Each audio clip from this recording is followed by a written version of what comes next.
ఓం వక్రతుండ మహాకాయ సూర్యకోటి సమప్రభ నిర్విఘ్నం కురు మే దేవ సర్వకార్యేషు సర్వదా. హలో అండి, అందరూ వినాయక చవితి మంచిగా సంతోషంగా చేసుకున్నారని అనుకుంటున్నా. ఇండియాలో అయితే స్ట్రీట్కి ఒక వినాయకుడిని పెట్టేసి మైకులు పెట్టేసి పాటలు డాన్సులు గందరగోళంగా ఉంటుంది. మేము అంత హడావుడిగా కాదు కానీ బాగానే చేసుకున్నాము. వినాయకుడిని ముందు రోజే చేసి పెట్టుకున్నా. ఆ రోజు వర్క్ ఉంటే ఒక గంట ముందు వచ్చేసి పూజకి ఇలా డెకరేట్ చేసుకున్నా. ఈ ఆర్టిఫిషియల్ ఫ్లవర్స్ అమెజాన్లో ఎప్పుడో కొన్నా, లేకపోతే ఇక్కడ ఇండియన్ స్టోర్స్లో కూడా దొరుకుతాయి. అండ్ డిఫరెంట్ స్టైల్స్లో యూజ్ చేయటమే ఎవ్రీ ఇయర్. అవే ఫ్లవర్స్ తీసిపెట్టి మళ్ళీ యూజ్ చేస్తా.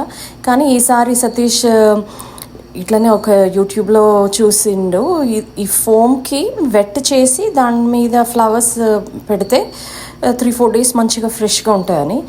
సో అది తన ఐడియానే, అది కూడా ఇన్కార్పొరేట్ చేసి అలా మంచిగా రోజెస్ అరేంజ్ చేసిన.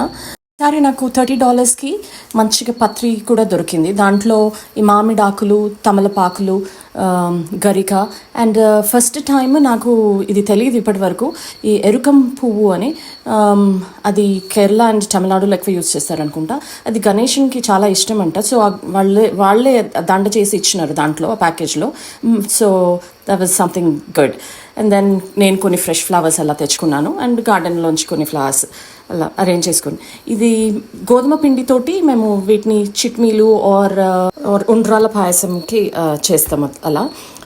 ఐ థింక్ వేరే ప్లేసెస్లో పాల తాలికలు అంటారు అనుకుంటా, కానీ అవి కొంచెం థిక్గా ఉంటాయి. ఇవేమో ఇలా చేయితోటి చేస్తాం కాబట్టి ఇట్లా సన్నగా ఉంటుంది. అది ట్రెడిషనల్లీ ఎప్పుడు అమ్మ అత్తయ్య వాళ్ళందరూ అది చేస్తారు. సో నాకు కూడా అది చాలా ఇష్టం, పిల్లలకు కూడా ఇష్టం. వినాయక చవితి వచ్చింది అంటే they want that special dish.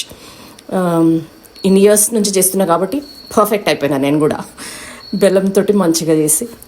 And then ఈరోజు మ్యాంగో పులిహోర చేస్తున్నా. వెనకాల సతీష్ చూస్తున్నాడు, గిన్నెలు గడుస్తున్నాడు. అఫ్కోర్స్ ఇక్కడ ఈ కంట్రీలో ఇద్దరం చేసుకోలేకపోతే చచ్చిపోతాం. సో ఇద్దరు హెల్ప్ ఉండాలి. అండ్ ఎస్పెషల్లీ వర్క్ చేసి వచ్చి ఇవన్నీ చేయాలి అంటే, సో ఆయన డెఫినెట్లీ బాగా హెల్ప్ చేస్తారు.